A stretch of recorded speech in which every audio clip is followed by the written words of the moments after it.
حضور اکرم صلی اللہ تعالیٰ علیہ وآلہ وسلم کی رحمت دیکھیں، جب سیدنا آدم علیہ السلام کا نکاح اللہ تبارک و تعالیٰ وجہ الکریم کے حکم سے حضرت سیدہ حوا علیہ السلام سے ہوا، تو اللہ تبارک و تعالیٰ نے آدم علیہ السلام کو حکم فرمایا کہ اے آدم، حوا علیہ السلام کے مہر کی صورت میں آپ مہر ادا فرمائیں۔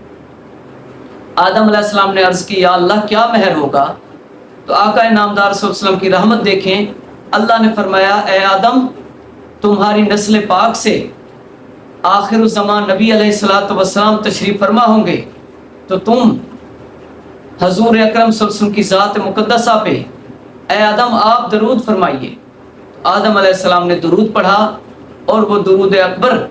اللہ کو بڑا پسند آیا، اور اللہ نے آدم علیہ السلام کا حضرت حوا علیہ السلام کے نکاح کے مہر کی صورت میں درود کو اللہ نے پسند فرمایا۔ اور آدم علیہ السلام فرماتے ہیں جب آدم علیہ السلام جنت میں داخل کیے گئے تو جنت کے ہر بلند مقام پہ، ہر خوبصورت مقام پہ سیدنا محمد الرسول اللہ صلی اللہ تعالیٰ علیہ وسلم کا اسم مبارک لا الہ الا اللہ محمد الرسول اللہ لکھا ہوا تھا۔